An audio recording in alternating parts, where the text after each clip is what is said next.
Hello అండి, welcome to kitchen cravings with Raji. ఈరోజు అయితే టొమాటో పాస్తా కర్రీ రెసిపీ అయితే చెప్తున్నానండి. ఈ వీడియో అయితే లాస్ట్ వరకు చూడండి, అస్సలు మిస్ కావద్దు. ముందుగా అయితే ఒక గిన్నెలో హాఫ్ వాటర్ వేసుకుని స్టవ్ మీద పెట్టుకుని హాఫ్ స్పూన్ సాల్ట్ అయితే యాడ్ చేసుకోవాలండి. తర్వాత పాస్తా కూడా యాడ్ చేసుకోవాలి. 70% కుక్ అయితే సరిపోతుందండి. మిగతా 30% ఎలానో కుక్ చేస్తాం కాబట్టి ఇప్పుడైతే 70% కుక్ చేస్తే సరిపోతుంది. తర్వాత ఆనియన్స్, టమాటోస్, చిల్లీస్ కట్ చేసుకుని పెట్టుకోవాలండి. అయ్యో, మీరు మర్చిపోయారండి, నా ఛానల్ సబ్స్క్రైబ్ చేసుకోండి. కిచెన్ క్రేవింగ్స్ విత్ రాజీ. ఈ కర్రీ అయితే అన్నంలోకే కాదండి, చపాతీలోకి కూడా చాలా చాలా బాగుంటుంది. మీరు కూడా ట్రై చేసేయండి. టేస్ట్ అయితే ఎలా వచ్చిందో నాకు కామెంట్ చేసి చెప్పేయండి.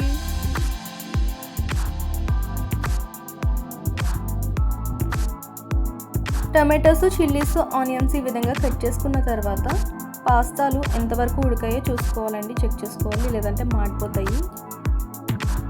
ఆల్మోస్ట్ 70% కుక్ అయిపోయాయండి. సో స్టవ్ ఆఫ్ చేసేసుకుందాం. నెక్స్ట్ గార్లిక్ కూడా స్మాష్ చేసుకోవాలండి, బాగా స్మాష్ చేసుకుని అప్పుడు కర్రీలో యాడ్ చేసుకోవాలి.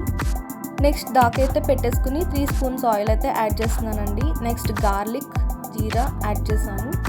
తర్వాత ఆనియన్స్, చిల్లీస్ కూడా యాడ్ చేసుకోవాలండి. యాడ్ చేసుకుని బాగా ఫ్రై చేసుకోవాలి.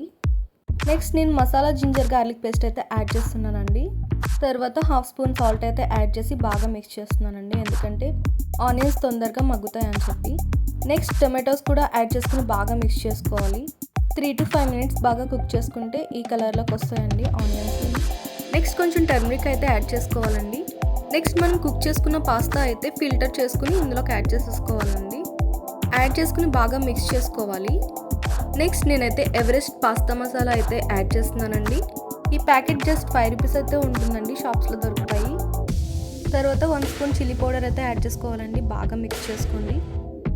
మిక్స్ చేసుకుని 1 to 2 minutes ఉంచి నెక్స్ట్ వాటర్ అయితే యాడ్ చేయాలి. వాటర్ యాడ్ చేసిన తర్వాత 2 to 3 minutes అయితే కుక్ చేసుకోవాలండి. ఈ విధంగా కుక్ చేసుకున్న తర్వాత curry leaves, coriander, cashew nuts add చేయాలండి. టేస్ట్ అయితే చాలా బాగా వస్తుంది. అంతే అండి, టేస్టీ పాస్తా కర్రీ అయితే రెడీ అయిపోయింది. మీరు నా ఛానల్ని సబ్స్క్రైబ్ చేసుకోవడం మర్చిపోకండి. Please kitchen cravings with Raji. Thank you so much.